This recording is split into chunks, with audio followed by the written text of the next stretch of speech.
Hari ini kita akan membahas bilangan 15 dan bilangan 16. Mari kita mau berdoa dulu.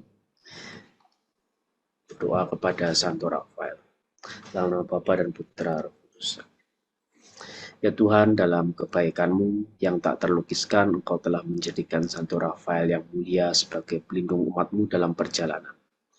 Dengan rendah hati kami mohon kepadamu agar kami dapat dituntunnya di jalan keselamatan dan memperoleh pertolongannya saat jiwa kami dalam bahaya. Demi Yesus Kristus Tuhan kami, amin. Karena Bapa, Putra, Roh Kudus. Kemuliaan kepada Bapa dan Putra Roh Kudus seperti pada permulaan sekarang selalu dan sepanjang segala abad. Amin. Karena Bapa, Putra, Roh Kudus. Amin.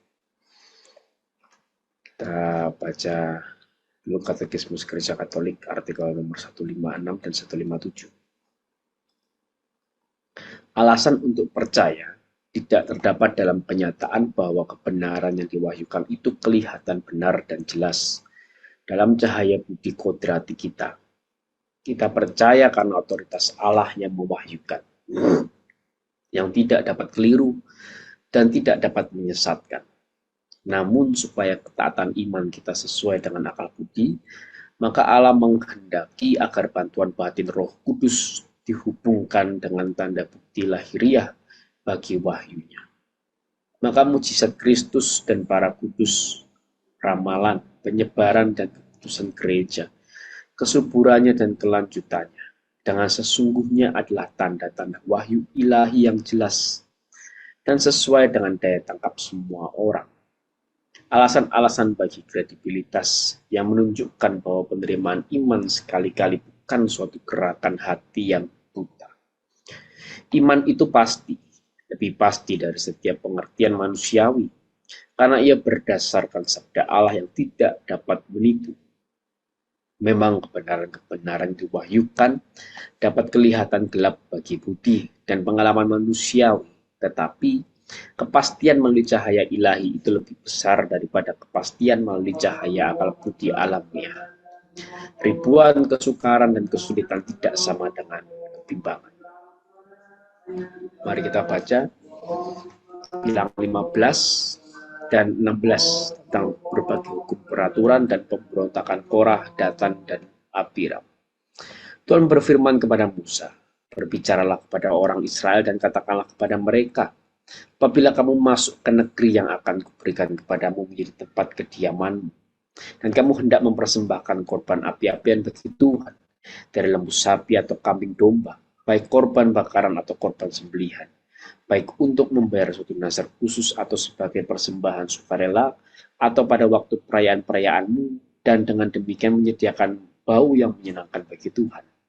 Maka orang yang persembahkan persembahannya itu kepada Tuhan haruslah mempersembahkan sebagai korban sajian 1/10 eva tepung yang terbaik, diolah dengan 1/4 hin minyak. Dan beserta korban bakaran atau korban sembelihan itu engkau harus juga mempersembahkan 1/4 hin anggur sebagai korban curahan untuk setiap ekor domba yang dipersembahkan. Tapi jikalau persembahanmu itu seekor domba jantan, kau harus persembahkan sebagai korban sajian 2/10 eva tepung yang terbaik, diolah dengan 1/3 hin minyak. Dan sebagai korban curahan haruslah kau persembahkan 1/3 hin anggur, menjadi bau yang menyenangkan bagi Tuhan.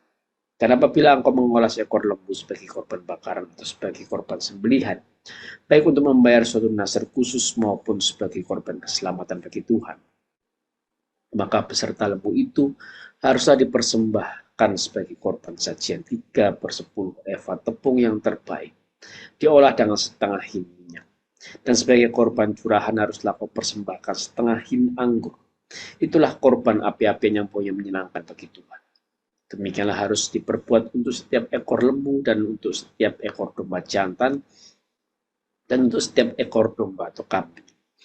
Berapapun jumlahnya hewan yang kamu olah, untuk setiap hewan itu harus kamu perbuat demikian juga.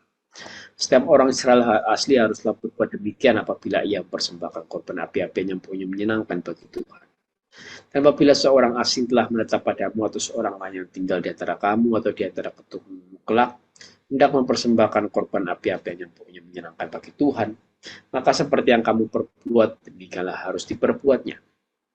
Mengenai jemaah itu, haruslah ada satu ketetapan bagi kamu dan bagi orang asing yang tinggal padamu. Itulah suatu ketetapan untuk selama-lamanya bagi kamu turun-temurun. Kamu dan orang asing haruslah sama-sama di hadapan Tuhan. Satu hukum dan satu peraturan berlaku bagi kamu dan bagi orang asing yang tinggal padamu. Lagi berfirmanlah Tuhan kepada Musa, berbicaralah kepada orang Israel, dan katakanlah kepada mereka apabila kamu masuk ke negeri kemana kamu akan kubawa. Apabila kamu makan roti hasil negeri itu, haruslah kamu persembahkan persembahan khusus bagi Tuhan. Tepung jelaimu yang mula-mula haruslah kamu persembahkan sebagai persembahan khusus berupa roti bundar, sama seperti persembahan khusus dari hasil tempat pengirikan. Demikianlah harus kamu persembahkannya. Dari tepung jelaimu yang mula-mula haruslah kamu menyerahkan persembahan khusus kepada Tuhan turun-temurun. Bila kamu dengan tidak sengaja melalaikan salah satu dari segala perintah ini yang telah difirmankan Tuhan kepada Musa, yakni dari segala yang diperintahkan Tuhan kepadamu dengan perantaraan Musa, mulai dari hari Tuhan memberikan perintah-perintahnya dan seterusnya turun-temurun. Dan apabila hal itu diperbuat di luar pengetahuan umat ini, tidak dengan sengaja, maka haruslah segenap umat mengolah seekor lembu jantan muda sebagai korban bakar menjadi bau yang menyenangkan bagi Tuhan, serta dengan korban sajiannya dan korban curahannya sesuai dengan peraturan. Juga seekor kambing jantan sebagai korban penghapus dosa. Maka haruslah imam mengadakan pendamaian bagi segenap umat Israel sehingga mereka beroleh pengampunan. Sebab hal itu terjadi tidak dengan sengaja, dan karena mereka telah membawa persembahan-persembahan mereka sebagai korban api-apian bagi Tuhan. Juga korban penghapus dosa mereka di hadapan Tuhan karena hal yang tidak sengaja itu. Segenap umat Israel akan beroleh pengampunan juga orang asing yang tinggal di tengah-tengahmu. Karena hal itu dilakukan oleh seluruh bangsa itu dengan tidak sengaja. Apabila satu orang saja berbuat dosa dengan tidak sengaja, maka haruslah ia mempersembahkan kambing betina berumur setahun sebagai korban penghapus dosa. Dan imam haruslah mengadakan pendamaian di hadapan Tuhan bagi orang yang dengan tidak sengaja berbuat dosa itu, sehingga orang itu beroleh pengampunan karena telah diadakan pendamaian baginya, baik bagi orang Israel asli maupun bagi orang asing yang tinggal di tengah-tengah kamu. Satu hukum saja berlaku bagi mereka berkenaan dengan orang yang berbuat dosa dengan tidak sengaja. Tapi orang yang berbuat sesuatu dengan sengaja, baik orang Israel asli, baik orang asing, orang itu menjadi penista Tuhan, ia harus dilenyapkan dari tengah-tengah bangsanya. Sebab ia telah memandang hina terhadap firman Tuhan dan merobek perintahnya, pastilah orang itu dilenyapkan, kesalahannya akan tertimpa atasnya. Ketika orang Israel ada di padang gurun, didapati mereka seorang yang mengumpulkan kayu api pada hari Sabat. Lalu orang-orang mendapati dia sedang mengumpulkan kayu api itu, menghadapkan dia kepada Musa dan Harun dan segenap umat itu. Orang itu dimasukkan dalam tahanan oleh karena belum ditentukan apa yang harus dilakukan kepadanya. Lalu berfirmanlah Tuhan kepada Musa, orang itu pastilah dihukum mati. Segenap umat Israel harus melontari dia dengan batu di luar tempat perkemahan. Lalu segenap umat menggiring dia keluar tempat perkemahan, kemudian dia dilontari dengan batu, sehingga ia mati, seperti yang difirmankan Tuhan kepada Musa. Tuhan berfirman kepada Musa, berbicaralah kepada orang Israel dan katakanlah kepada mereka bahwa mereka harus membuat jumbai-jumbai pada punca baju mereka, turun-temurun, dan dalam jumbai-jumbai punca itu haruslah dibubuh benang ungu kebiru-biruan. Maka jumbai itu akan mengingatkan kamu apabila kamu melihatnya kepada segala perintah Tuhan, sehingga kamu melakukannya dan tidak lagi menuruti hatimu atau matamu sendiri, seperti biasa kamu berbuat dalam ketidaksetia terhadap kamu. Maksudnya supaya kamu mengingat dan melakukan segala perintahku dan menjadi kudus bagi Allah. Akulah Tuhan Allah yang telah membawa kamu keluar dari tanah Mesir supaya aku menjadi Allah bagimu. Akulah Tuhan Allah. Korah bin Yisar bin Kehat bin Lewi serta Datan dan Abiran anak-anak Eliab dan On bin Pelet, ketiganya orang Ruben, mengajak orang-orang untuk memberontak melawan Musa beserta 250 orang Israel. Memimpin umat itu, yaitu orang-orang yang dipilih oleh rapat, semuanya orang-orang yang kena marah. Maka mereka berkumpul mengerumuni Musa dan Harun serta berkata kepadanya, sekarang cukuplah itu, segenap umat itu adalah orang-orang kudus dan Tuhan ada di tengah-tengah mereka. Mengapakah kamu meninggi-ninggikan diri atas jemaah Tuhan? Ketika Musa mendengar hal itu, sujudlah ia. Dan ia berkata kepada Korah dan segenap sekumpulannya, Besok pagi Tuhan akan memberitahukan siapa kepunyaannya dan siapa yang kudus, dan ia akan memperbolehkan orang untuk mendekat kepadanya. Orang yang akan dipilihnya akan diperbolehkannya mendekat kepadanya.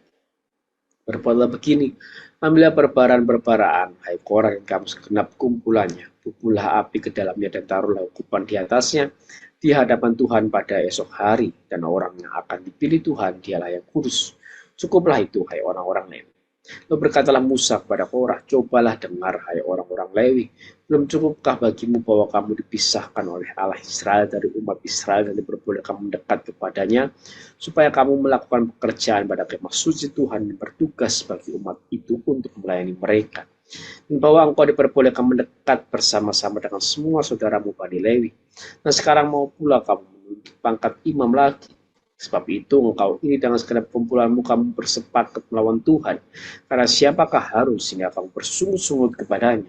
Adapun Musa telah menyuruh orang untuk memanggil Datan dan Abiram anak-anak Eliab, tetapi jawab mereka, kami tidak mau datang. Belum cukupkah bahwa engkau memimpin kami keluar dari suatu negeri yang berlimpah-limpah susu dan madunya, untuk membiarkan kami mati di padang gurun, sehingga masih juga engkau menjadikan dirimu Tuhan atas kami. Sungguh engkau tidak membawa kami ke negeri yang berlimpah-limpah susu dan madunya, ataupun memberikan kepada kami ladang-ladang di kebun anggur sebagai milik pusaka. Masakan engkau dapat mengelabui mata orang-orang ini? Kami tidak mau datang. Lalu sangat marahlah Musa dan ia berkata kepada Tuhan, janganlah perhatikan segala persembahan mereka. Belum pernah ku ambil satu ekor keledai pun dari mereka, dan belum pernah kulakukan yang jahat kepada seorang pun dari mereka. Lalu berkatalah Musa kepada Korah, engkau ini dengan segenap kumpulanmu harus menghadap Tuhan, engkau dan mereka dan Harun pada esok hari. Baiklah kamu masing-masing membawa perbaraannya, membukul ukupan di atasnya, lalu kamu persembahkan masing-masing perbaraannya ke hadapan Tuhan. 250 perbaraan juga engkau ini dan Harun masing-masing harus membawa perbaraannya. Maka mereka masing-masing membawa perbaraannya, membuai api ke dalamnya, menaruh ukupan di atasnya, lalu berdirilah mereka di depan pintu kemah pertemuan, juga Musa dan Harun.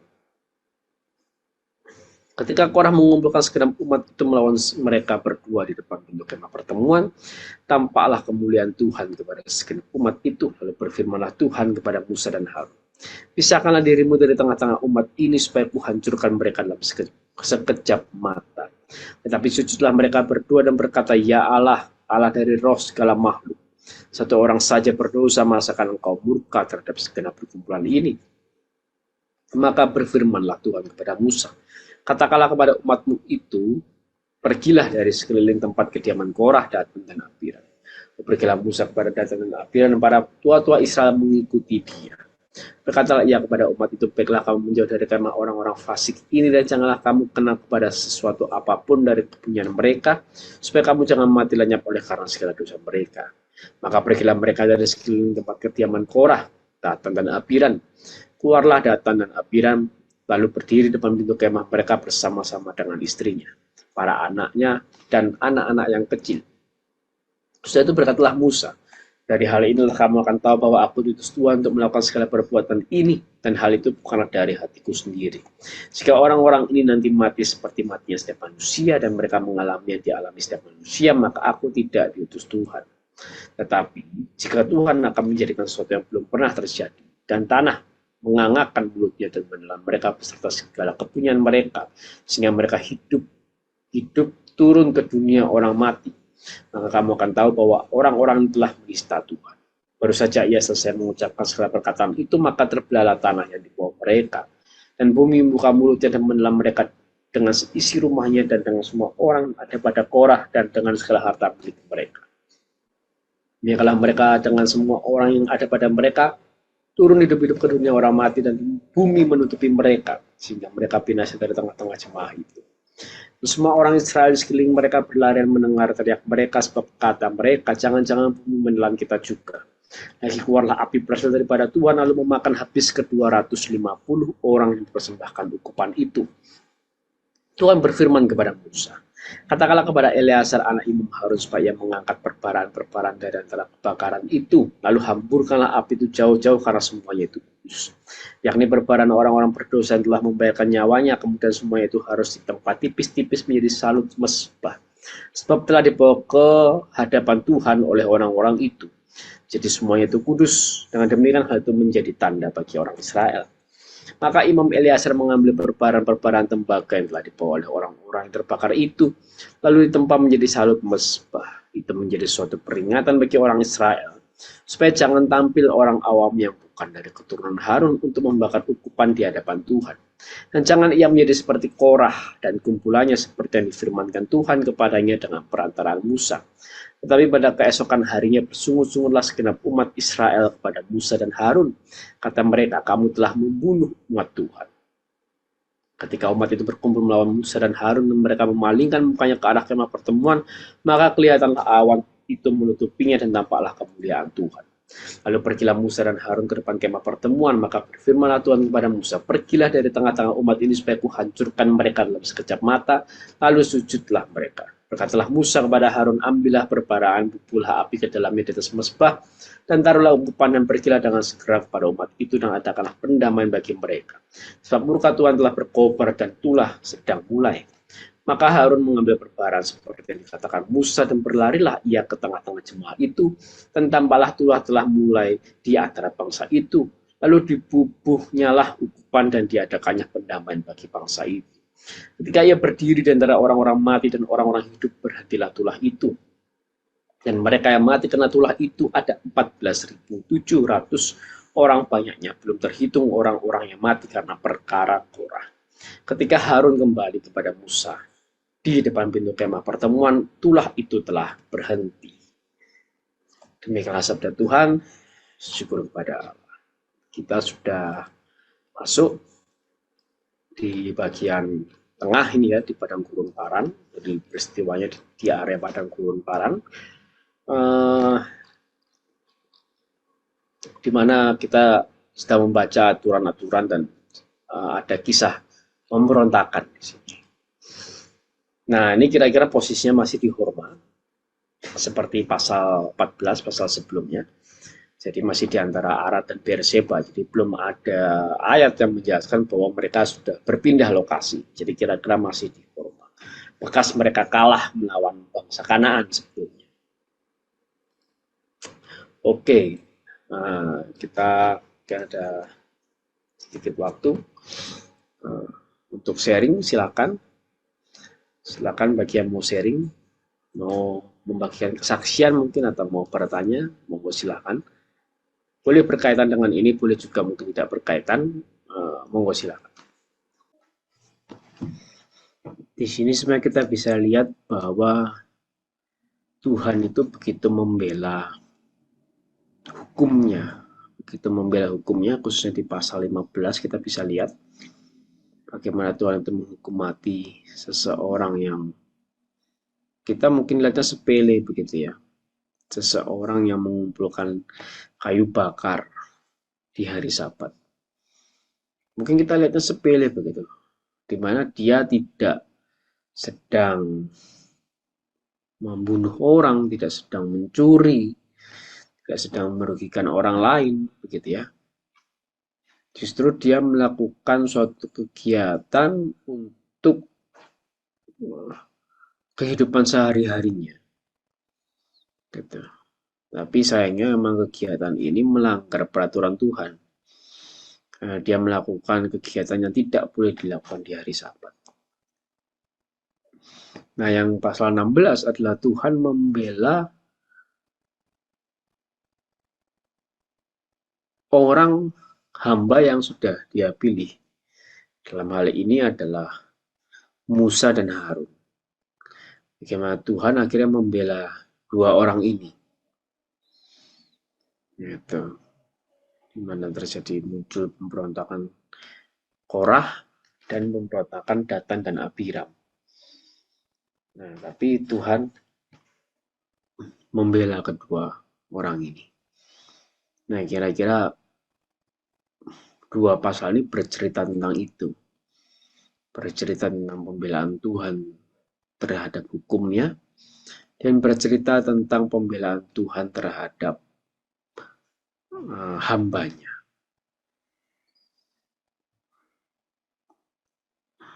Silakan. Oke, aku mau sharing deh. Mungkin nggak eh, nggak ngebahas yang tema kali ini ya, karena tema kali ini pasti bakalan seru dan sharingnya juga nanti pasti berbeda. Cuma mau sharing sedikit tentang Paskah tahun ini gitu ya, sangat-sangat eh, berbeda, ada pengalaman baru kalau buat saya ya. Eh, kita Paskah kemarin itu kebenaran dipandu ya, karena kebenaran nganter ponakanku Jeremy untuk Paskah di sekolahnya, jadi dia di drop di sekolahnya, eh, di gereja di sekolahnya gitu, karena dia tugas untuk paduan suara. Jadi eh, saya ikut, ya udahlah, karena pas timingnya juga sama ya, jadi Paskah dipandu gitu. Kebenaran dipandu tuh bukan pembicara, pastornya itu pastor. Wah, ini pastor bagus nih. Berarti sudah bilang tahu, karena pastor ini apa, ilmunya banyak gitu ya. Sekolahnya tinggi juga. Jadi dia pasti banyak banyak pembelajaran lah ya, banyak ilmu yang kita dapat. Tapi dia memang benar gitu. Nah, sepanjang ini kan kita hanya dengar Paskah, ya udah Paskah Yesus bangkit, udah selesai aja gitu ya. Tapi pastor kemarin itu eh, bicara bicara soal kebangkitan Yesus itu, bahkan eh, kuburan Yesus itu dijaga ketat gitu ya, dijaga ketat sampai orang-orang itu memastikan tidak ada tidak memastikan bahwa Yesus itu jangan sampai bangkit gitu. Yesus itu benar-benar mati. Nah, jadi eh, kalau yang dulu Yesus pernah menyatakan kepada murid-muridnya, pada banyak orang juga, bahwa anak Allah, bahwa dia itu mati dan akhirnya bangkit gitu ya. Dan itu kan jadi perbincangan, ah masa iya bangkit gitu ya. Tapi ternyata pada saat itu, pada pagi-pagi subuh benar itu, eh, batu itu kan terguling gitu ya. Batu itu terguling dan akhirnya Yesus bangkit gitu ya. Dan sampai akhirnya eh, kaget ya, kaget, penunggu kuburan itu pun, serdadu itu pun kaget, dan akhirnya ada yang bertobat. Ceritanya kan seperti itu ya. Nah, si Romo tuh ngasih tahu gini. Nah, itu itulah ya, saking kadang eh, orang kadang-kadang tuh orang tuh, bahkan bukan orang itu, bahkan orang tuh menginginkan, bahkan setiap kita menginginkan, ya udah, kalau mati ya mati gitu ya, nggak usah perlu ada kebangkitan lagi gitu ya. Jadi eh, tanpa tanpa kita sadari, kadang-kadang ya gitu juga ya, ya Yesus bangkit, dan orang-orang nggak percaya, ya nggak percaya kalau benar-benar Yesus bangkit gitu ya. Nah, jadi yang saya makna itu, oh, eh, yang paling penting itu bukan soal kita eh, matinya gitu ya, bukan bukan perkara kita udah selesai gitu ya, tapi bahkan udah selesai dalam arti ketika kita menghadapi setiap persoalan hidup lah ya, kadang-kadang kita udah rasa down dan udah kayaknya kita nggak udah menyerah dan nggak bisa apa-apa lagi, yang kayak kemarin kalau nggak salah Leo juga cerita gitu ya, kadang-kadang eh, banyak yang membuat kita mati gitu ya, mungkin ketakutan, mungkin kayaknya kita nggak siap dengan kesulitan hidup, penderitaan hidup gitu ya, banyak hal lah yang membuat kita tuh jadi takut gitu, dan membuat kita tuh eh, buat kita tuh nggak berdaya untuk bangkit gitu ya, maksudnya bahkan si iblis pun pengennya kita nggak bangkit gitu, pengennya kita tuh eh, udah aja sampai di situ aja, lu nggak usah bangkit, nggak usah berpikiran bakal akan ada harapan, bahkan ada kebangkitan dan sukacita. Apalagi kemarin kita PD tuh sesuatu banget tuh, lagi apanya PW-nya gitu ya. Krisna ngasih yel-yel yang berbeda dari sebelum-sebelumnya gitu ya, ngasih apa, Yesus bangkit, dan membawa apa, membawa sukacita. Bukan hanya haleluya Yesus bangkit haleluya, enggak gitu, tapi kebangkitan Paskah itu ya kebangkitan itu apa, sukacita gitu ya. Jadi ya ada harapan gitu, bahkan boleh kita mengalami hal yang down, boleh mengalami hal yang penderitaan gitu ya, tapi nggak sampai di situ, kita harus mau juga bangkit gitu. Bangkit bersama siapa? Bersama Yesus, karena ya harapan, memang memang Tuhan itu mati dan bangkit, dan kita juga sama, kita mungkin jatuh tapi kita harus bangkit gitu loh. Jadi aku pikir, oh iya juga ya, kadang-kadang banyak hal yang buat kita mati gitu ya, mati pengharapan, putus asa, eh, apalagi seolah-olah Tuhan nggak mendengar doa-doa kita, atau mungkin kita udah seolah-olah nggak ada pertolongan lagi. Nah, Apalagi Bertus suka cerita kalau aku udah banyak mengeluh ya, bukan orang Israel aja yang mengeluh ya, bahkan saya pun banyak mengeluh juga kadang-kadang ya. Kamu tuh kalau udah mengeluh, kalau udah cerita banyak seolah-olah kadang-kadang tuh udah kayak nggak ada aja pertolongan, kayak semuanya tuh udah gelap aja gitu ya. Udah kayak nggak bisa apa-apa. Nah, kadang-kadang kita bisa mikir begitu karena karena kita sering melihat kenyataan, fakta ya. Kita tinggal dalam dunia yang kadang-kadang memberikan kita banyak pengaruh pengaruh buruk, bukan pengaruh buruk ya, tapi memberi tawaran yang mengkhawatirkan, ketakutan, kebimbangan, keraguan-raguan, bisa nggak ya, bisa nggak ya, bisa nggak ya, atau masa iya, perkara-perkara yang mustahil gitu ya. Tapi, nah ini hebatnya, ketika kita punya Yesus, ketika kita punya punya Bapa yang mengasihi gitu, bahkan Paskah itu membicarakan soal pengharapan kan, jadi boleh boleh apapun tiba-tiba dalam kehidupan kita tuh seolah-olah semua shutdown gitu ya, semua seolah-olah mati gitu. Eh, Kesedihan yang bertubi-tubi, penderitaan yang bertubi-tubi, belum beres satu udah berikutnya lagi gitu ya. Tapi sepanjang kita masih diberikan nafas kehidupan, kita bisa bangkit kok, sekalipun mungkin gelap yang di kiri kanan kita, bahkan kita pun belum belum melihat terang itu ya. Tapi eh, ada selalu ada pengharapan selama kita masih dikasih Tuhan tuh nafas kehidupan, ada pengharapan sekecil apapun mungkin cahaya itu ya, itu pengharapan itu tetap ada di dalam Tuhan gitu. Sekalipun mungkin kita wah kayaknya penderitaan kita nggak ada habisnya gitu ya, atau belum selesai nih masalah keluarga, belum selesai nih masalah sakit, belum selesai dengan masalah apapun gitu ya. Tapi sepanjang kita dalam Tuhan, aku rasa itu yang memberikan kita kekuatan yang baru, membuat kita bersemangat, membuat kita punya spirit yang baru dan bangkit gitu bersama Tuhan. Itu sih, jadi terkadang kita melihat seperti itu ya, kita melihat dengan jarak pendek, padahal sebenarnya Yesus itu Paskah itu membicarakan soal, nih aku udah mati nih. Yesus bilang gitu kan. Kebayang kalau Yesus itu cuma mati, ya udah sia-sialah memang pengharapan kita. Tapi ketika Yesus bangkit, nah artinya apa? Kita pun perlu bangkit. Saya pun dan teman-teman pun perlu bangkit. Bangkit untuk apa? Untuk kita untuk percaya apapun yang Tuhan udah janjikan buat setiap kita. Ya kayak orang Israel pindah ke yang Tuhan perjanjikan tuh, yang Tuhan janjikan tuh di mana? Di Kanaan gitu ya. Nah, itu kan perkaranya kan karena orang Kanaan itu ya itu tadi yang tadi Bertus bilang kan, ya 10 pengintai itu ngata-ngatain yang sesuatu yang mengerikan-mengerikan semua gitu. Seolah-olah nggak ada pertolongan, seolah-olah Tuhan nggak bisa melakukan mujizat apapun di sana gitu. Nah, ketika kita belajar percaya, ketika Tuhan bilang memang perkaranya mustahil gitu ya. Memang faktanya memang iya, orang Kanaan itu besar-besar. Tapi itu ternyata janji Tuhan buat kita. Janji Tuhan itu memang nggak bisa kita pikirkan dengan takaran takaran dengan kepala kita yang sangat kecil ini gitu ya. Janji Tuhan itu kan sangat besar, luas dan dalam untuk setiap kita bahkan karena memang Tuhan kasih tahu tuh damai dan sejahtera rancanganku bukan rancanganmu. Itu jauh banget rancangan Tuhan sama rancangan kita. Untuk kita menyelami pikiran Tuhan, hati Tuhan dan rencananya kan nggak semerta-merta itu kita gampang untuk kita terima. Cuma kan bagian kita cuma taat ya. Nah, hal-hal semacam itu yang kadang-kadang bisa buat kita hilang pengharapan. Kok kayaknya Tuhan menjanjikan damai sejahtera yang buruk yang terjadi gitu. Kok katanya Tuhan melakukan mukjizat, ini perkara mustahil semua nih. Nah, hal-hal semacam itu yang Tuhan buat kita untuk kadang-kadang gampang buat kita nggak percaya gitu. Tapi eh, malam hari ini lewat firmannya eh, luar biasa menurutku ya teman-teman, sangat luar biasa gitu. Paskah ini sangat-sangat luar biasa tahun ini gitu.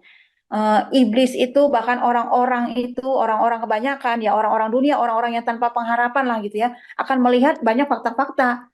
Gitu. Fakta-fakta apa? Fakta-fakta ya memang tidak berpengharapan gitu. Tapi kita yang dalam Tuhan, ya seburuk apapun mungkin penderitaan kita, segimana sulitnya pun kehidupan kita, pengharapan tuh tetap ada dalam Tuhan gitu. Sekalipun mungkin itu kecil buat kita, tapi harapan itu tetap ada. Karena kita punya Allah yang bisa lakukan perkara-perkara yang ajaib. Itu sih menurut aku dan ini seluar biasa itu sampai kuburan Tuhan aja dijaga, artinya Tuhan tidak diizinkan untuk bangkit. Ya bayangin ya dengan kekuatan manusia dijagain, tapi Tuhan Tuhan kita kan besar ya, dia kirim malaikat untuk menggeser itu batu kan segampang itu dan akhirnya Tuhan bangkit dan kebangkitan tuh terjadilah untuk kita pengikut Kristus dan kita bersyukur kalau Tuhan yang pilih kita menjadi anaknya, menjadi pengikutnya. That's amazing kalau menurut aku. Itu aja sih teman-teman, terima kasih. Oke, terima kasih. Luar biasa. Lebih tepatnya waktu itu bisa di Cicadas sih sebenarnya. Di Santa Odilia. Pastornya Pastor Donatus Manalu. Pastor Donatus Manalu.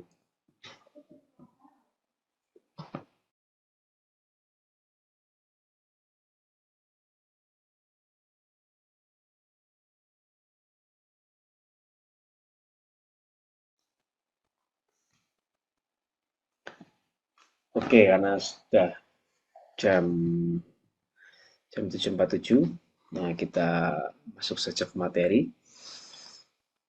Kita mulai dari materi yang pertama, yaitu mengenai korban api-apian.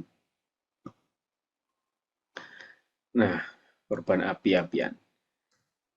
Nah, di sini sebenarnya ada satu peraturan yang dimana kita sudah sering sekali mungkin dengar peraturan ini yang mulai dari kitab Keluaran, kitab Imamat, kemudian kitab Bilangan, dan nanti kitab Ulangan akan dijelaskan lagi, diulang lagi penjelasan ini.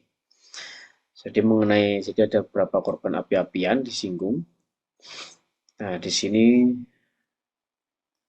dari lembu sapi atau kambing domba, korban bakaran, korban sembelihan, bayar nazar, persembahan sukarela, waktu perayaan-perayaan, di mana untuk menyenangkan hati Tuhan, gitu ya, yang pokoknya menyenangkan bagi Tuhan.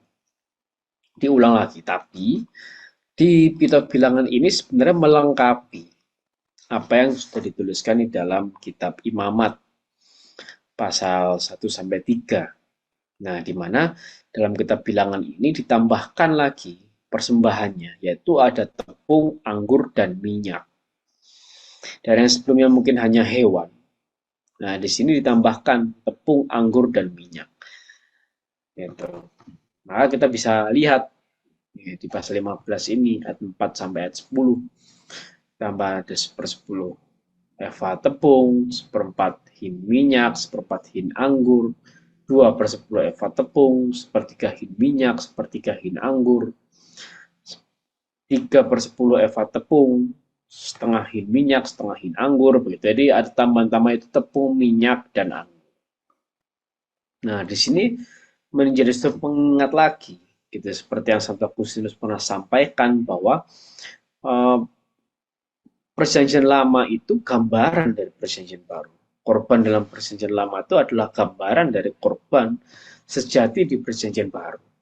Dan di sini Jean Baptiste Duhamel menegaskan kembali bahwa Kristus yang diwakili oleh minyak mempersembahkan dirinya sendiri sebagai korban dalam wujud roti dan anggur. Maka dengan penambahan dalam kitab bilangan ini, gitu ya, itu melengkapi peraturan korban dalam Imamat pasal 1 sampai 3. Di mana figur Kristus ini semakin nampak, semakin kuat, semakin jelas dalam wujud tepung, minyak, dan anggur. Begitu. Itu mengenai korban api-apian. Cukup singkat ya. Kemudian ini yang menarik juga. Ada dosa tidak disengaja dan dosa disengaja. Nah, mungkin pembahasan ini sebenarnya dulu juga pernah disampaikan oleh Leo ya, ketika membahas kitab Imamat. Jadi ada dosa yang tidak disengaja dan ada dosa yang disengaja. Kita coba lihat. Nah, kita lihat pada 15 ayat 22 jelas dikatakan apabila kamu dengan tidak sengaja melalaikan salah satu dari segala perintah ini, gitu ya. Nah, ini tidak sengaja.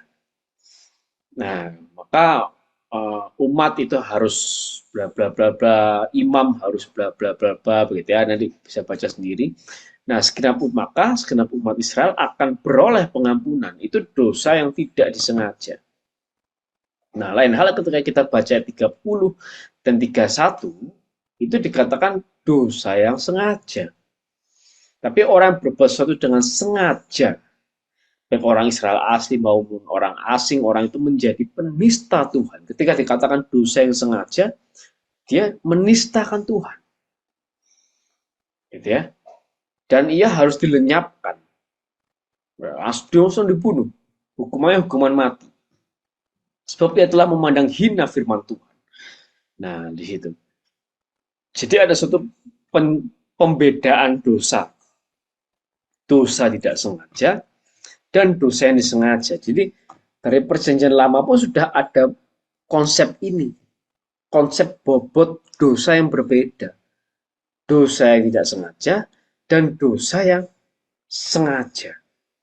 Nah, konsep bobot dosa yang berbeda ini diteruskan dalam perjanjian baru. Diajarkan kembali oleh Tuhan Yesus. Dalam Lukas 12 kita bisa baca. Adapun hamba yang tahu akan kehendak tuannya, tetapi yang tidak mengadakan persiapan atau tidak melakukan apa yang dikehendaki tuannya, ia akan menerima banyak pukulan. Jadi ada suatu kesalahan yang dimana dia mengerti tapi dia tidak melakukan, maka dan sengaja. Dia sengaja melanggar, padahal dia tahu tapi tidak dilakukan, maka artinya dia sengaja melanggar. Dia akan menerima banyak pukulan. Tapi barang siapa tidak tahu apa kehendak tuannya dan melakukan apa yang harus mendatangkan pukulan, artinya dia melakukan kesalahan. Dia melakukan yang harus mendatangkan pukulan atau melakukan kesalahan, ia akan menerima sedikit pukulan.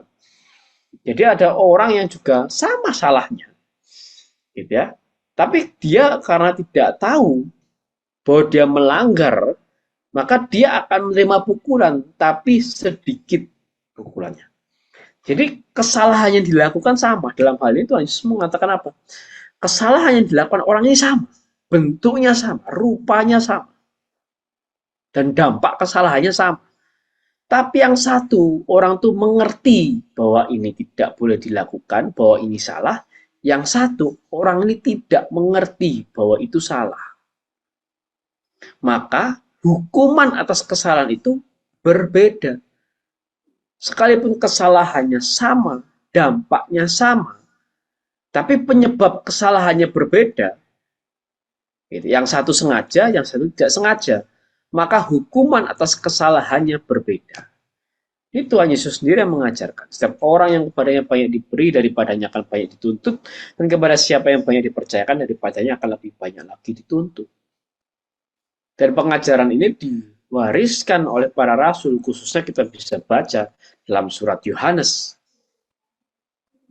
1 Yohanes 5 ayat 16-17. Kalau ada seorang melihat saudara yang berbuat dosa, yaitu dosa yang tidak mendatangkan maut, hendaklah ia berdoa kepada Allah dan dia akan memberikan hidup kepadanya, yaitu mereka yang berbuat dosa yang tidak mendatangkan maut.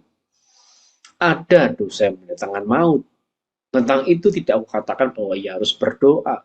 Semua kejahatan adalah dosa. Semua kejahatan adalah dosa.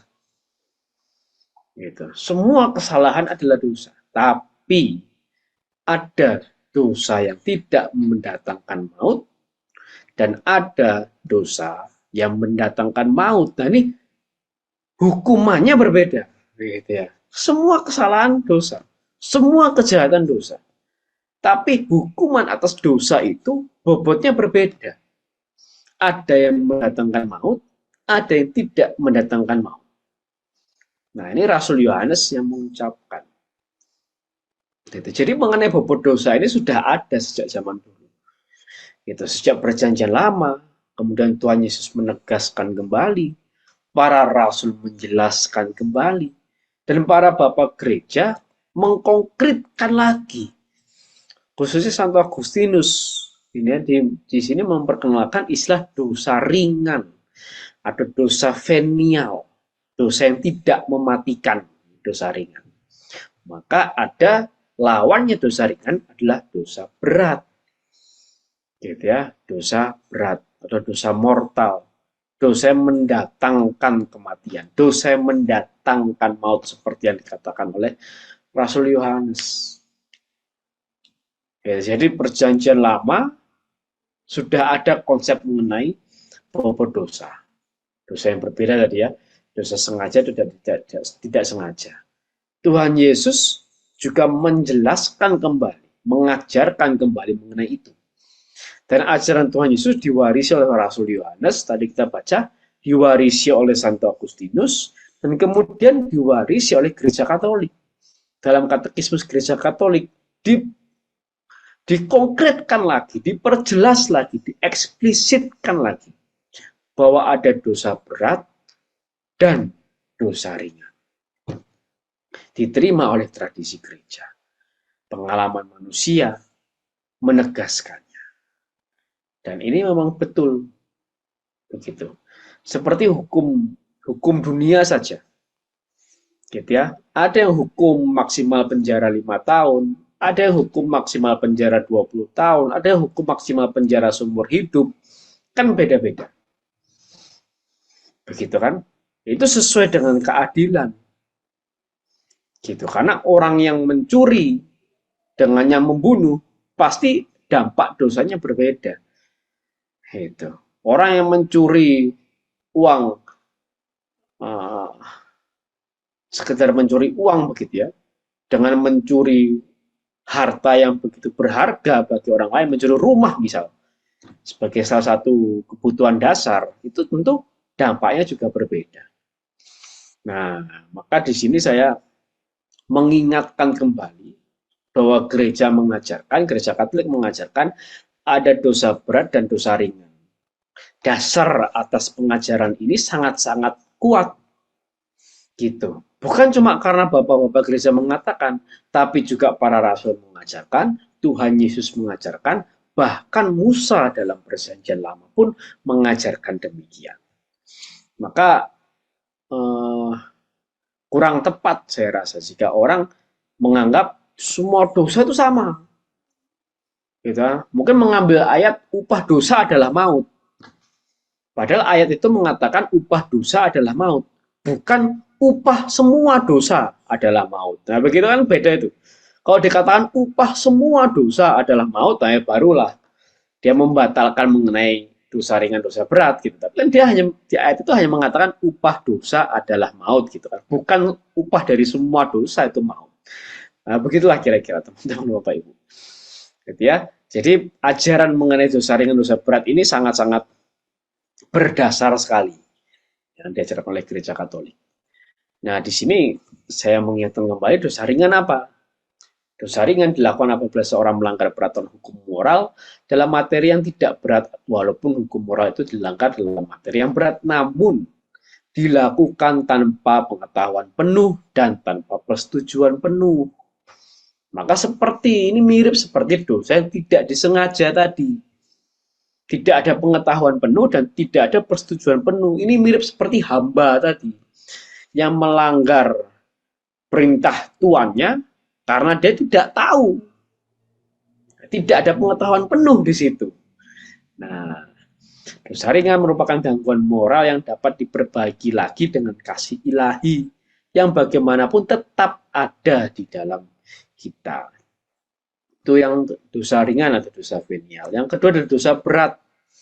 Dosa berat apa? Nah, di sini secara eksplisit KGK mengatakan siapa yang dengan sengaja, artinya dengan tahu dan mau menjatuhkan keputusan kepada sesuatu yang bertentangan dengan hukum ilahi dan dengan tujuan akhir manusia dalam hal yang berat, ia melakukan dosa berat.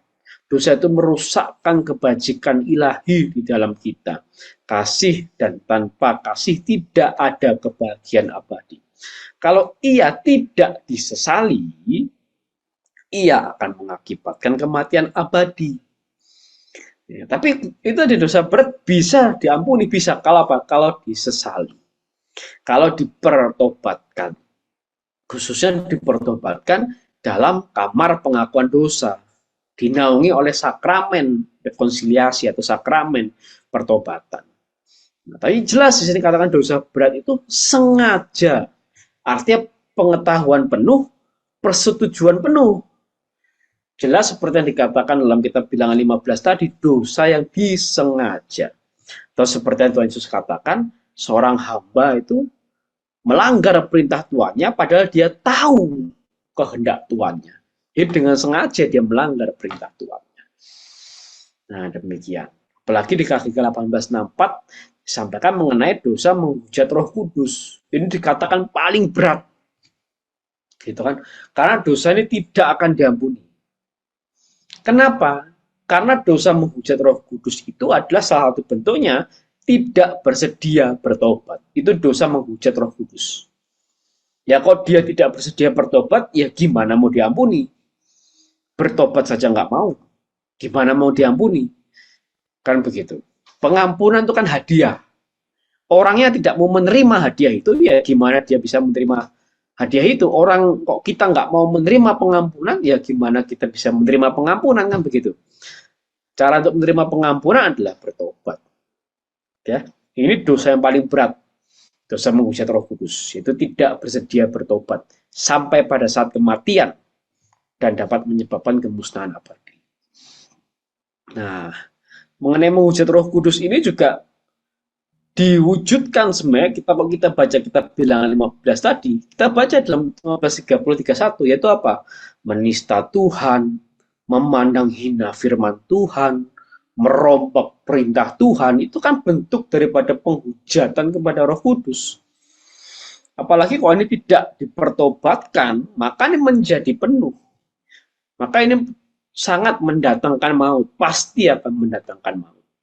Dosa semacam ini. Nah, begitu. Jadi pasal 15 ini berkaitan dengan yang namanya pengajaran gereja mengenai dosa ringan dan dosa berat. Bukan hanya pengajaran gereja ya, tapi pengajaran Tuhan Yesus, pengajaran para rasul, pengajaran para bapak gereja, dan pengajaran gereja Katolik sampai saat ini. Nah, kemudian Tuhan kasih contoh kasus. Contoh kasus yang pertama adalah ini, orang yang mengumpulkan api pada hari Sabat. Nanti contoh kasus yang kedua akan dijelaskan oleh Jos mengenai pemberontakan. Pemberontakan Korah, Datan, dan Abiram. Itu contoh kasus yang kedua. Nanti contoh kasus yang pertama yang kelihatan paling sepele. Jadi ada orang yang kedapatan mengumpulkan kayu pada hari Sabat. Kalau kita baca mungkin kayaknya sepele. Dia kan cuma mengumpulkan kayu. Dia kan nggak merugikan orang lain. Dia kan nggak mulutnya kan nggak sedang menghina Tuhan, begitu gitu kira-kira, gitu ya. Tapi dia dihukum mati. Artinya apa? Dia Sabat itu kan tiap minggu ada, gitu ya. Tiap minggu ada. Jadi ada jadwalnya. Bukan yang tiba-tiba Sabat gitu enggak. Jadi ada jadwalnya. Artinya apa? Orang bisa bersiap-siap. Oh, besok sudah Sabat ini. Maka aku siap-siap. Apa yang perlu aku siapkan sekarang untuk kebutuhan besok harus aku siapkan sekarang. Begitu kira. Artinya apa? Orang ini tidak bersiap-siap untuk menyambut Sabat besok. Orang ini lalai. Kita tidak mempersiapkan diri. Padahal kita pasti tahu besok Sabat pasti semua orang sudah mempersiapkan diri. Tapi ternyata orang ini tidak mempersiapkan diri. Nah, kemudian dia ditahan dulu. Kenapa dia ditahan dulu? Itu kan karena belum jelas. Gitu kan, apakah ini disengaja ataupun tidak, terus hukumannya seperti apa. Gitu. Tapi setelah Musa berkonsultasi kepada Tuhan, Tuhan menjawab hukuman mati. Maka artinya jelas bahwa pelanggaran ini disengaja. Ini termasuk dosa yang disengaja. Gitu ya. Dosa ini rupanya tidak dilakukan tanpa disadari, disengaja, dengan pengetahuan penuh, dengan persetujuan penuh. Maka dia dihukum mati saat itu juga. Gitu. Penjelasan lainnya juga adalah apa? Nah, ini Tuhan itu juga mau memberikan contoh. Gitu. Bahwa jangan sampai ke depannya orang itu melanggar kesalahan yang serupa. Jangan sampai kesalahan sesepele ini itu bisa melanggar kekudusan Tuhan. Kita akhirnya Tuhan memberikan contoh yang keras sekali. Gitu, orang langsung dihukum mati dengan cara dilempari batu. Tidak artinya umat itu berpartisipasi dalam kematiannya dia, gitu kira-kira. Yang dilempari batu, gitu kan? Supaya semua orang tuh melihat, menyaksikan, dan agar hukum ini tidak dilanggar di kemudian hari. Ya, satu contohnya dalam Perjanjian Baru siapa? Ananias dan Safira. Ya kan, Ananias dan Safira kan juga begitu. Ketika dia berbohong mengenai persembahannya yang dia persembahkan di kaki Rasul Petrus, Tuhan langsung menghukumnya dan semua umat melihat. Supaya memberikan rasa takut kepada umat, Dan kira umat membuat mereka tidak melanggar lagi di kedepan hari, di kemudian hari. Nah, kemudian Santo Yohanes Cassianus juga menjelaskan hal serupa, ya, supaya memberikan ketakutan akan dosa. Kemudian Salvian sang presbiter juga mengungkapkan supaya jangan banyak orang yang lalai setelahnya karena kurang berhati-hati. Gitu. Jadi ini menjadi contoh agar tidak dilanggar selanjutnya, agar tidak dilanggar di kemudian hari.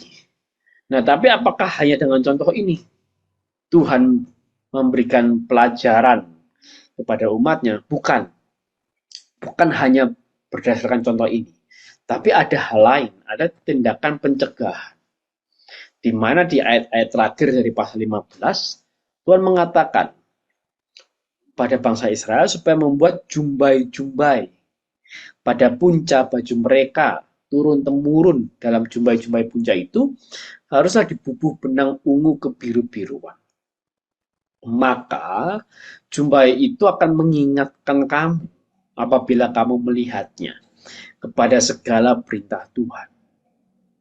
Jadi ya, jumbai-jumbai. Nah, hal ini pun jumbai inilah sebenarnya yang digunakan oleh orang-orang Yahudi saleh zaman dulu, termasuk Tuhan Yesus. Kita dalam bisa baca Matius 9, Markus 6, di mana dikisahkan ada seorang yang sakit pendarahan sudah sangat lama, kemudian hanya karena dia menjamah jubah Yesus, dia seketika sembuh saat itu juga. Itu. Dulu, teman-teman Bapak Ibu, ketika saya belum mengerti mengenai jubah-jubah ini, gitu ya, saya pikir jubah-jubah itu seperti ini. Kain-kain yang benang-benang terurai yang nggak jelas di jubahnya Yesus. Jadi seperti sesuatu yang sepele sekali lah. Jadi jubah Yesus kan mungkin kira-kira nggak terlalu mahal begitu ya mungkin ya. Dan ada muncul benang-benang keluar gitu karena akibat penenunan zaman dahulu begitu kan. Nah, benang-benang nggak jelas itu disentuh oleh perempuan sakit pendarahan kemudian sembuh. Ternyata jubah-jubah itu bukan itu. Tapi ini yang barusan kita baca dalam bilangan 15 ayat berapa? Ayat 38 sampai 39 ini. Inilah. Jadi justru jubah-jubah ini apa? Pengingat tentang perintah Tuhan. Jadi kalau kita nanti baca lagi Matius 9, 20-21, Markus 6 ayat 56, kita bisa baca lagi bagaimana perempuan yang sakit pendarahan ini tidak menyentuh sesuatu yang sepele dari Yesus. Tapi justru dia menyentuh jubah Yesus yang adalah suatu perangkat, suatu alat gitu ya, suatu sarana untuk mengingatkan dengan perintah Tuhan. Mengingatkan dengan firman Tuhan. Maka perempuan ini sedang menjamah perangkat pengingat firman Tuhan yang dipakai oleh Yesus. Itu kan betapa powerful. Artinya perempuan ini punya pengertian yang penuh. Dia berpendidikan, dia mengerti firman Tuhan, dia mengerti hukum Taurat, bahwa dalam pakaian yang Yesus pakai, jubahnya inilah yang paling penting.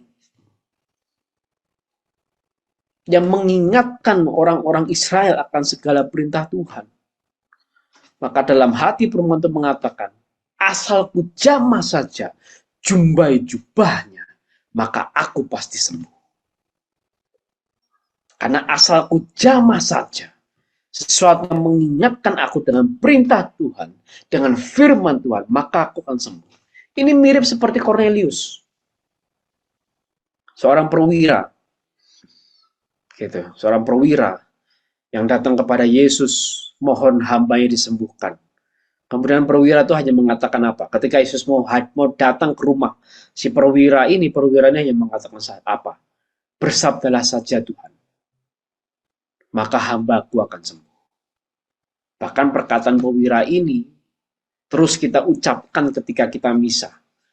Bersabdalah saja Tuhan, maka aku akan sembuh. Ini mirip seperti perempuan ini, perempuan pendarahan ini. Asal ku jamah saja perangkat pengingat dengan perintah Tuhan, maka aku pasti sembuh. Maka semua berkaitan dengan firman Tuhan. Semua berkaitan dengan perintah Tuhan.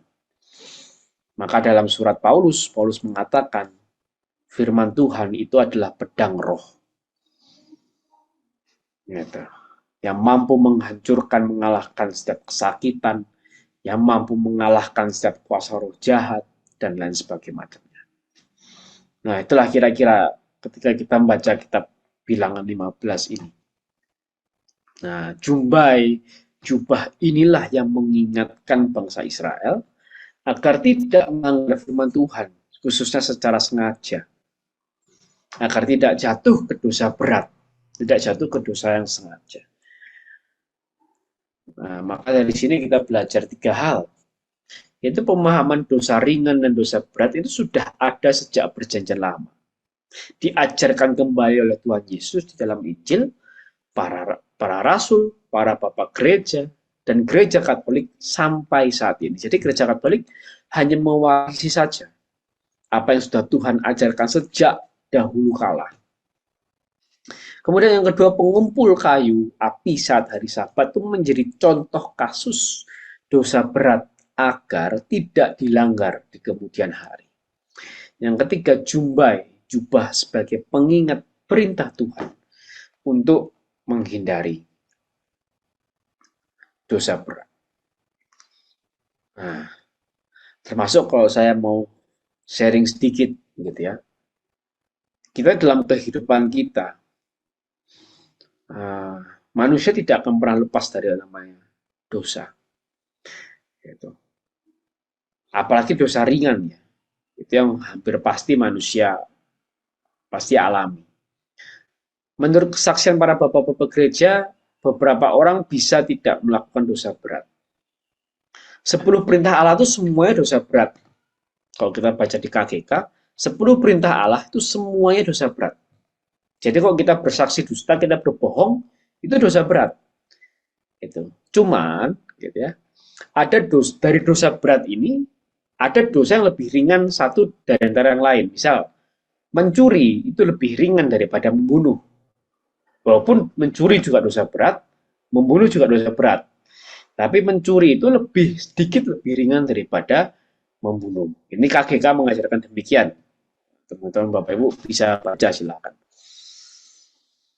Nah, sebenarnya kita juga mesti punya sarana, mesti punya perangkat untuk mengingatkan perintah Tuhan agar kita menghindari dosa-dosa. Dosa ringan, khususnya dosa berat. Nah, salah satu sarana sebenarnya yang saya alami sungguh gitu untuk membuat saya menghindari dosa berat itu adalah apa? Adalah komunitas dan pelayanan. Komunitas dan pelayanan ini tuh menurut saya salah satu sarana yang paling efektif untuk membuat saya menghindari dosa-dosa. Karena setiap kali mau pelayanan, pasti berpikir gitu kan, kalau berdosa saat ini, maka pelayananku akan sia-sia. Gitu. Kemudian ketika kita berkomunitas, di situ kita di-charge kembali untuk bisa menghadapi hari-hari esok, mampu menang terhadap segala dosa. Jadi selain di samping ekaristi ya, selain di samping misa mingguan, itu komunitas dan pelayanan itu menjadi sarana penting menurut saya secara pribadi begitu ya, untuk agar kita mampu menang terhadap setiap godaan dosa. Dan ini mesti kita cari dalam kehidupan kita. Kalau dalam Bilangan 15, jumbai jubah itu sebagai sarana pengingat perintah Tuhan untuk menghindari dosa. Nah, kalau zaman sekarang, masa kita mau bikin jumbai gitu ya, terus kita pakai setiap hari kan nggak begitu caranya. Gitu. Salah satu sarana yang menurut saya paling efektif adalah dengan berkomunitas dan pelayanan. Paling sekian dari saya. Saya monggo silakan dilanjutkan oleh Jos mengenai pemberontakan Korah, Datan, dan Abiram. Monggo silakan. Baik. Oke. Mungkin saya matiin dulu background-nya karena beneran lagi di gereja. sesekali ini ya, masih namanya ganti suasana dikit. Oke, karena ya sambil nungguin ibu juga lagi ada acara juga di gereja sih, jadi ya udah saya zoomnya di gereja. Ya sedikit intermezzo ya. Selamat malam Bapak Ibu, teman-teman, saudara-saudari yang terkasih. Sekarang saya sendiri akan melanjutkan tentang pemberontakan Korah, Datan, dan Abiram. Nah, oke, ada video dulu ya, guys. My First Bible presents Korah's Rebellion. Even though God had punished the Israelites, a Levite named Korah dared to conspire against Moses and Aaron. Korah organized about 250 Israelites and said, "Why do we have to listen to Moses and Aaron? Because of them, we have not been able to enter the promised land. Also, who tells us that they were chosen by God? What we need are new leaders. Yes, someone like me. Yes, why not? Of course. Thank you for choosing me." So, Korah and the group of Israelites went to Moses and Aaron and told them, "We are tired of your arrogance. This whole community is holy, and the Lord is amid all of us. Why do you think you are the owners of us all?" When Moses heard what they were saying, he bowed down before them and answered Korah and his whole group, Tomorrow God will show who is his and who is holy. He will be the one to declare who is his chosen. You and all who are with you bring censers before the Lord. You will bring yours too, Aaron. Then we will know who God chose." Moses told the Levites, "Hear me now, Levites. Does it seem little to you that the God of Israel has separated you from the rest of the community so that you can serve him directly, work in the tabernacle, and distinguish yourself as servants of the people? God himself has placed you by his side, Korah, and all the Levites. Now you also want Aaron's priesthood? Well, know that you are rebelling against the Lord, not against me. Tell me, what has Aaron done? What has this man done for you to speak against him?" Moses sent for some men named Dathan and Abiram, but they answered, "No, we won't go.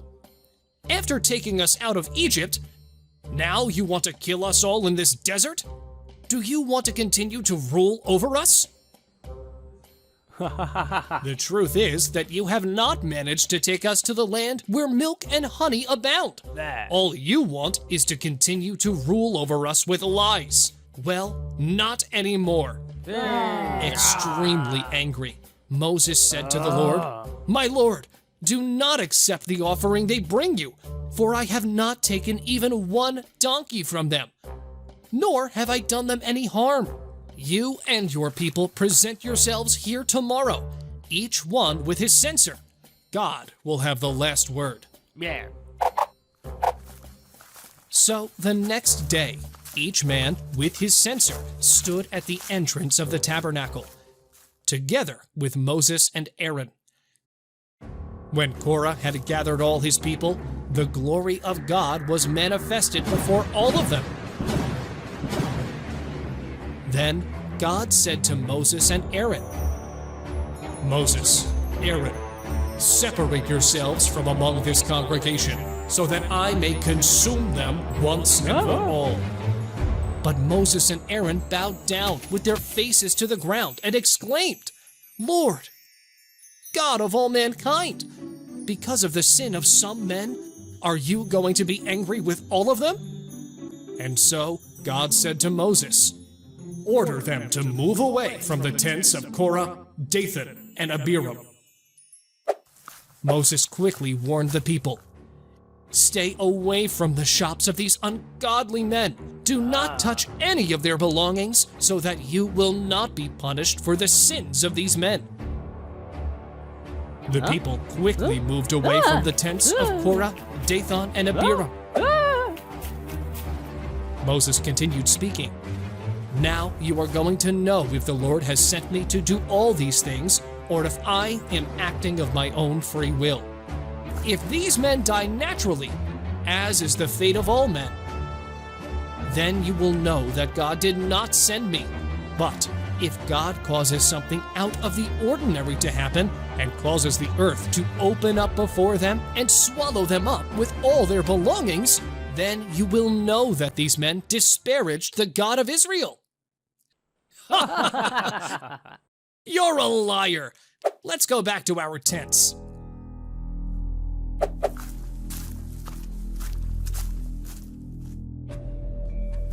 As soon as Moses finished speaking, they heard a strange noise. The ground began to shake, and then the ground opened under all of them. It opened and swallowed them and their families alive, along with Korah's people and possessions. And the earth closed in on them.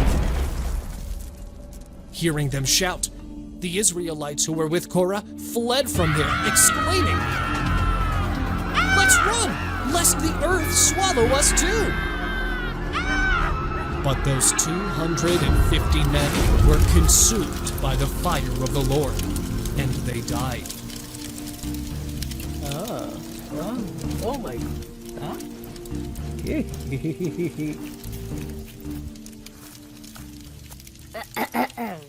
Oh my God. Sebenarnya sih ini menceritakan apa yang terjadi dengan gaya yang lebih santai yang kita baca barusan istilahnya. Sebenarnya kalau misalnya kita pikir kita coba gali, kita coba tafsirkan gitu ya lebih dalam. Sebenarnya mungkin pemberontakan ini bisa jadi lebih dari dua. Cuman secara sastrawi catatan mengenai pemberontakan ini itu tuh digabungkan menjadi satu dalam bab ini. Nah, yang terlihat secara jelas ini tentu saja pemberontakan Korah dan golongannya. Nanti kita akan lihat bahwa di bab selanjutnya akan dimention, dan juga pemberontakan Datan dan Abiram. Pemberontakan Korah didasari oleh motif religius diarahkan pada Harun, kemudian kepada Musa dan Harun. Tadi seperti tadi kita lihat kan, ya kenapa sih Harun jadi imam dan saya tidak? Ya. Kenapa Musa dan Harun itu mimpin, terus kitanya nggak bisa ke tanah terjanji.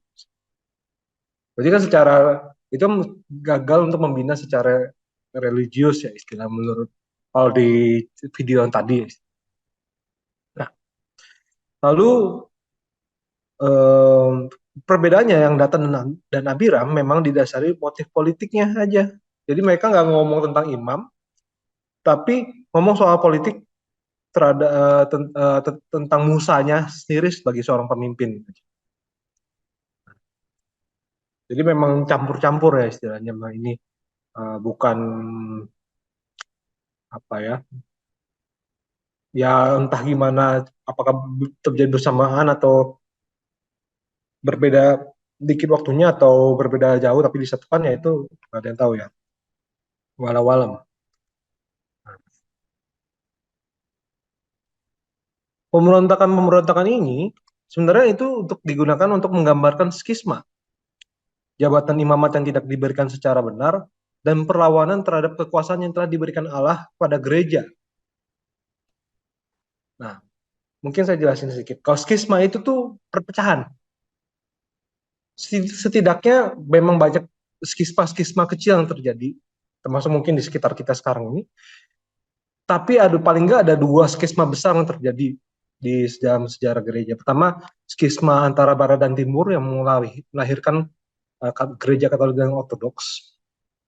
Lalu skisma Protestanisme istilahnya, yang melahirkan orang-orang Protestan ya.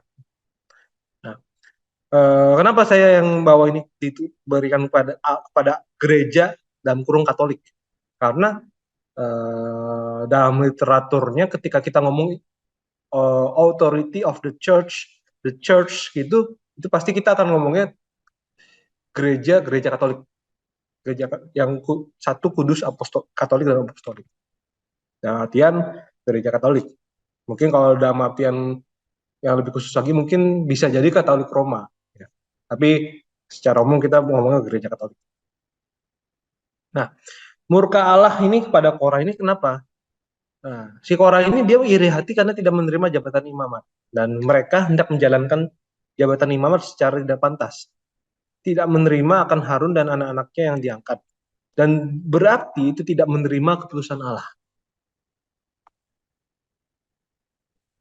Lalu apa sih tanggapan Musa kepada Korah? Pertama, Musa mengajukan pengujian terhadap pilihan Allah. Oke, kita coba bakar ukupan di depan altar gitu ya, di depan tabernakelnya itu. Ingat teman-teman bahwa pembakaran ukupan ini tuh hanya bisa dilakukan dengan izin Allah. Jadi kalau tidak dengan izin Allah atau bukan dengan wewenang yang diberikan langsung daripada ilahi, itu berarti suatu dosa besar dan bakal kena maut. Nah, Musa pun juga menyampaikan keheranan pada mereka yang sudah diberikan privilege ya, untuk mendekat pada Tuhan, melakukan pekerjaan di kemah suci, lalu masih menuntut jabatan imamat. Dan menyampaikan juga Harun ini, siapa sih Harun ini sehingga kamu tuh kesel sama dia, kamu kok iri sama dia. Dalam artian Harun ini pun dipilihnya tidak lain oleh Allah gitu. Harun bukan dipilih karena dia hebat, Harun dipilih karena ya udah karena rencana Allah. Berarti kalau kamu melawan dalam konteks itu ya, dalam konteks pada waktu itu, kalau kamu melawan atau tidak setuju terhadap Harun yang diangkat sebagai imam, ya berarti kamu melawan Allah. Lalu kalau yang Datan dan Abiram, mereka tuh memandang bahwa Musa membawa mereka keluar dari kenyamanan tanah Mesir. Dan Musa itu dianggap sebagai pemimpin palsu. Gagal lah istilahnya. Meragukan kepemimpinan Musa, melawan rencana Allah, ya berarti melawan Allah. Tanggapan Musa pada Datan dan Abiram. Apa sih? Pertama, mereka tuh marah akan dosa yang dilakukan. Musa akan marah akan dosa yang dilakukan mereka kepada Allah. Lalu Musa pun juga meminta Allah untuk tidak menerima persembahan mereka selama mereka masih berpikir mengenai pemberontakan. Nah, Musa ini marahnya kurang lebih sama ketika dia melihat bangsa Israel ini mendirikan anak lembu emas. Oke. Nah, lalu apa sih yang dilakukan Musa setelahnya gitu? Musa menyuruh orang-orang untuk menjauhi kemah Korah, Datan dan Abiram. Kenapa? Karena agar tidak menerima hukuman yang sama. Karena kemungkinan ada kemah suci atau tempat pertemuan tandingan yang diberikan oleh para pemberontak. Dan bisa dikatakan bahwa ketika kita memberikan dukungan pada skisma dan upaya perpecahan itu, atau datang pada pertemuan mereka, berarti sebenarnya ada kemungkinan juga kita tuh akan terlibat pada skisma dan dosa mereka. Makanya kenapa Allah meminta bahwa kita tuh menjauhi perpecahan. Apakah, mungkin gini, Bapak Ibu teman-teman coba kita renungkan. Apakah skisma Barat dan Timur, skisma mungkin ini bukan saya nggak punya jawaban pasti, tapi kita coba renungkan bersama-sama apakah skisma Barat dan Timur, lalu Protestanisme dan mungkin skisma-skisma kecil yang lainnya itu adalah kehendak Allah. Kehendak Allah untuk kita pecah-pecah gitu. Saya tidak akan bahas apa yang nanti skisma di ortodoksi atau skisma di protestanismenya ya. Ya mungkin kita sama-sama tahu atau mungkin ya kita sama-sama nggak tahu istilahnya. Tapi apakah perpecahan antar umat Allah itu dikehendaki oleh Allah?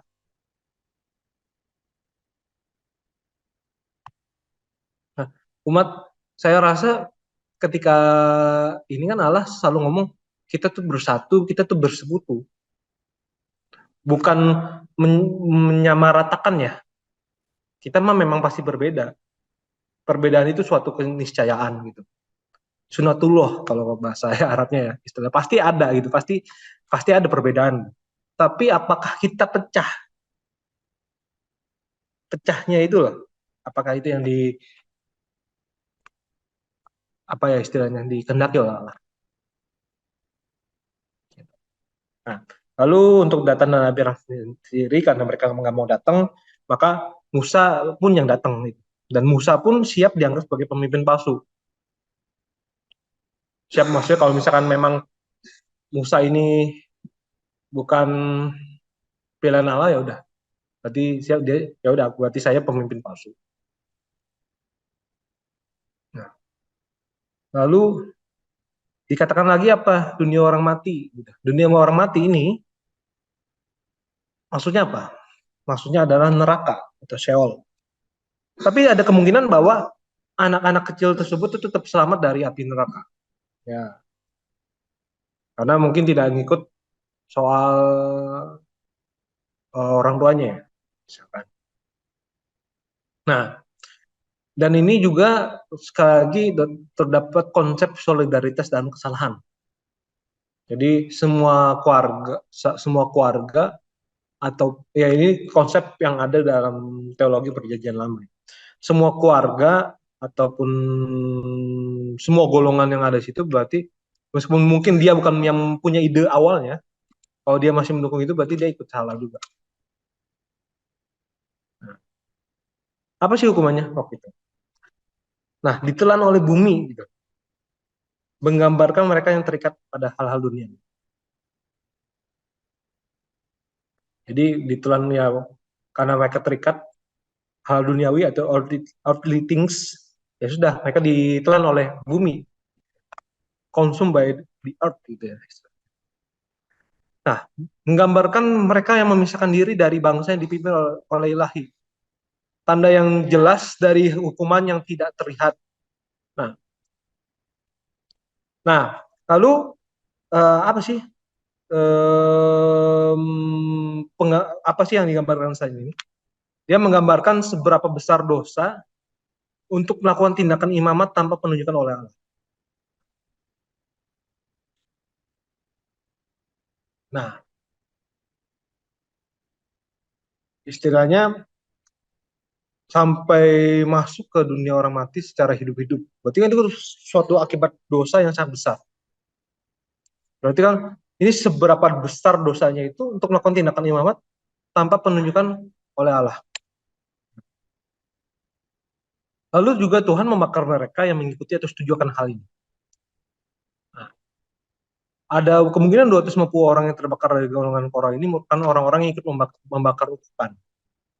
Memperingatkan dan menandakan bahwa apapun rencana jahat yang dilakukan manusia untuk menghancurkan rencana Allah adalah kejahatan terhadap Allah. Nah, lalu apa sih yang terjadi setelah kematian Korah? Postmortemnya apa sih? Nah, Eleazar mengangkat perbaraan dan menghamburkan bara api. Perbaraan ini kan dia disentuh oleh api yang kudus. Ya. Jadi perbaraan ini tidak bisa digunakan untuk kegunaan profan, kegunaan sehari-hari lagi. Nah, hamburan bara api ini melambangkan apa? Kata-kata bidat, istilahnya kalau menurut Santos Cesarius. Nah, dan kata-kata bidat ini, bid'ah ini akan kalah oleh api kebenaran sejati yang dari Allah. Lalu tadi kita juga baca juga bahwa perbaraan ini diubah menjadi salat mesbah. Kenapa? Karena pertama dia digunakan untuk intensi kekudusan meskipun tidak direstui Allah. Makanya mungkin juga kita mungkin imam berbuat dosa, tapi apakah sakramennya itu masih sah? Sah. Gitu. Karena ya meskipun dia tidak layak untuk mempersembahkan sakramen yang dilakukannya itu, tapi sakramen yang diberikannya itu tetap sah-sah saja. Lalu juga kedua adalah bukti pembalasan Allah kepada orang-orang sembarangan melaksanakan jabatan imaman. Lalu yang ketiga sebagai pengingat akan kejadian ini. Lalu masih saja ada orang-orang yang bersungut-sungut kepada Musa dan Harun akibat kekuatan Korah. Akhirnya orang ini pun terkena tulah dan mati. Musa dan Harun sujud agar Allah mengasihi mereka dan memberi ampunan kepada orang-orang tersebut. Harun dengan perkataan Musa, itu apa sih yang dilakukannya? Dia mengambil perbaraan, membubuhi ukupan, dan mengadakan perdamaian bagi bangsa. Harun melakukan ini pun karena pikiran dia sebagai seorang imam dan kasihnya yang begitu besar pada bangsa. Sebenarnya yang menarik lagi apa sih ini? Ini tuh menggambarkan figur Kristus yang berdiri di antara orang hidup dan mati. Dan figur Kristus inilah yang menghentikan kuasa maut. Lalu, apa sih yang kita dapatkan dari sini? Pertama, hanya orang yang sungguh-sungguh ditunjuk oleh Tuhan yang dapat melaksanakan tugas dari Tuhan. Hindari segala sesuatu yang dapat menimbulkan perpecahan, dan Harun yang berdiri di antara orang hidup dan mati melambangkan figur Kristus yang menghentikan kuasa maut. Lalu saya akan review dikit. Korban api-apian dalam bilangan 15 itu tuh melengkapi peraturan korban dalam Imamat 1-3, di mana figur Kristus makin nampak dalam wujud tepung, minyak, dan anggur. Lalu kita juga memahami bahwa pemahaman dosa ringan dan dosa berat sudah ada sejak perjanjian lama. Diajarkan kembali oleh Tuhan Yesus, para rasul, para bapak gereja, dan gereja Katolik sampai saat ini. Pengumpul kayu api pada saat hari Sabat menjadi contoh kasus dosa berat agar tidak dilanggar di kemudian hari. Jumbai sebagai pengingat perintah Tuhan untuk menghindari dosa berat. Lalu mengenai pemberontakan, kita mengerti bahwa hanya orang yang sungguh-sungguh ditunjuk oleh Tuhan yang dapat melaksanakan tugas dari itu. Lalu kita mesti menghindari segala sesuatu yang dapat menimbulkan perpecahan. Harun yang berdiri di antara orang hidup dan mati melambangkan figur Kristus yang menghentikan. Demikian dari saya. Oh ya, saya juga mohon izin keluar dari forum dulu karena mesti pulang dulu ya, Bapak Ibu, teman-teman semua. Sorry. Terima kasih. Saya kembalikan kepada moderator. Oke, terima kasih Jos telah menyampaikan. Maaf tadi ini ya, videonya sempat freeze ya, sempat diam. Dan itu cukup menarik juga menggambarkan sedikit mengenai kitab Bilangan 16, bagaimana orang-orang yang memberontak tadi Tuhan hukum seketika. Tuhan hukum seketika. Ada yang langsung masuk ke bumi dan ada yang dibakar. Oke. Nah, kira-kira ada yang mau sharing terkait bacaan malam hari ini ataupun kesaksian yang lain? Boleh, monggo silakan. Saya mau bertanya, boleh juga.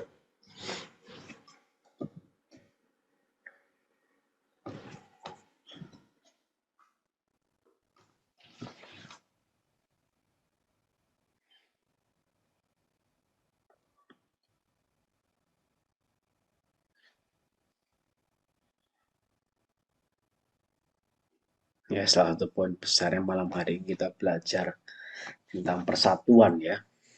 Bagaimana pemberontakan itu dihindari, perpecahan itu dihindari, gitu. Perselisihan itu dihindari, begitu.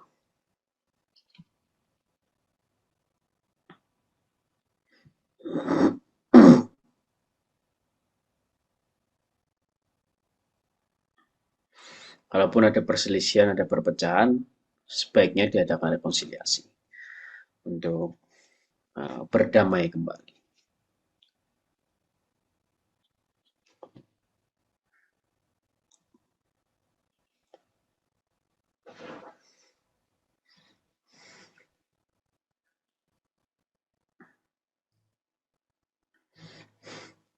Mungkin kalau boleh menyinggung sedikit, mungkin seperti yang salah satu berita yang sedang panas saat ini ya. Berita panas sekarang tuh banyak sekali gitu ya. Banyak sekali berita, cuman salah satu berita yang panas yang sedang saya ikuti juga masalah peradilan di MK, begitu ya, mengenai ketidaksetujuan pasangan calon 01 dan 03 yang menggugat mengenai pelaksanaan pemilu yang telah dilaksanakan kemarin, begitu ya. Ya, dalam hal ini kita mungkin melihat sedang ada perselisihan antara ketiga kubu ini, mungkin tiga kubu ini, begitu ya. Nah, harapannya setelah ini, khususnya setelah pelantikan presiden terpilih, harapannya kembali lagi rekonsiliasi, kembali lagi persatuan itu diharapkan terjadi.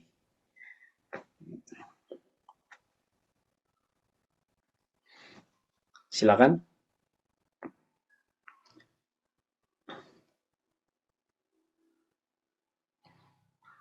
Ada yang mau sharing kesaksian atau bertanya, boleh monggo.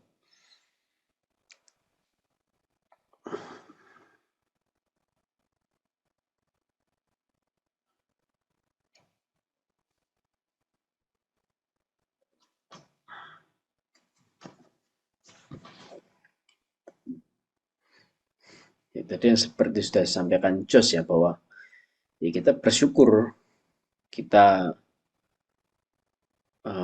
berada dalam gereja Katolik, gitu ya.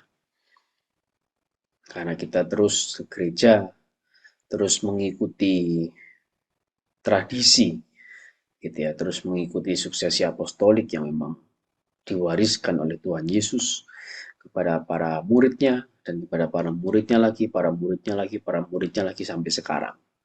Begitu ya, di mana gereja Katolik tidak keluar daripada tradisi suci itu, daripada suksesi apostolik itu. Gitu. Sehingga ajaran gereja pun juga tidak berbeda-beda antar satu paroki dengan paroki lainnya, gitu misalnya, antara satu keuskupan dengan keuskupan lainnya, begitu.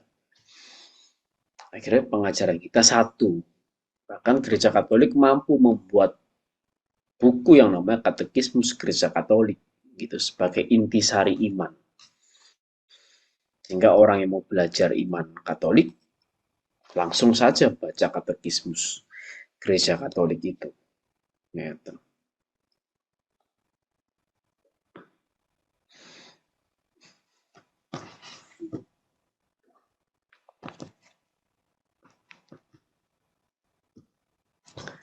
Silakan demo sharing. Oke, sepertinya tidak ada tambahan sharing kesaksian ataupun pertanyaan. Kita tutup saja pertemuan Jazz malam hari ini ya. Nah, ini seperti biasa, teman-teman bisa tonton lagi rekaman Jazz Hope di YouTube kita, House of Praise Bandung, ataupun bisa juga kontak direct message ke Instagram kami, House of Praise. Mungkin juga kalau ada yang mau request mungkin ya, Jazz membahas apa begitu ya, mungkin juga sebagai selingan supaya tidak mungkin agak sedikit jenuh gitu ya membahas ini ya, gitu ya, bisa mungkin request, nanti kita pertimbangkan. Oke, Jazz selanjutnya akan dilaksanakan tanggal 18 April. Kita akan membahas bilangan 17 sampai 19. Setiap Selasa kita akan ada PD offline, dan untuk Selasa minggu depan kita libur ya, kita libur, dan kita akan mulai lagi 2 minggu lagi. Oke, jadi Selasa minggu depan kita libur. Siapa tahu ada yang pulang kampung dan bertemu keluarga besarnya. Nah, dan Jazz juga 2 minggu lagi, 18 April, kita akan lanjut mengenai tongkat harum dan kewajiban hak imam dan orang Lewi. Mari kita tutup Jazz malam hari ini dengan doa, mohon doa malaikat pelindung. Mari kita berdoa dalam nama Bapa dan Putra dan Roh Kudus. Amin. Malaikat Allah, engkau diutus oleh Allah untuk melindungi umatnya dan mengantar mereka ke tempat yang telah ditentukan olehnya. Ya malaikat pelindungku, aku bersyukur kepada Allah karena Dia sendiri berkenan mengutus engkau mendampingi dan melindungi aku. Sudilah engkau melindungi aku terhadap semua yang membahayakan diriku. Bila bahaya itu sudah dekat, sudilah engkau melawannya demi keselamatanku. Sedangkan kalau bahaya itu masih jauh, bimbinglah aku menempuh jalan lain yang lebih aman. Semoga engkau selalu mengingatkan aku akan kebaikan dan jangan merelakan aku melakukan hal-hal yang kurang berkenan kepada Allah. Kalau aku menghadapi godaan, mohonkanlah kekuatan dari Allah agar aku tidak goyah. Dan kalau aku jatuh ke dalam dosa, sudilah engkau membimbing aku untuk bertobat. Lindungilah aku dalam ketenangan dan jagalah aku bila aku tidur. Sudilah engkau memberikan kekuatan bila aku lemah. Doakanlah aku selalu agar dapat mengamalkan hidup Kristen dengan tulus hati. Mohonkanlah aku rahmat Allah agar aku mampu menjadi pewarta kabar gembira seperti malaikat Gabriel dan penumpas kejahatan seperti malaikat Mikael. Ya malaikatku, semoga aku selalu mengikuti bimbinganmu dan bersama engkau perkenankanlah aku selalu melambungkan pujian serta syukur kepada Allah dengan pengantaran Kristus Tuhan kita. Amin.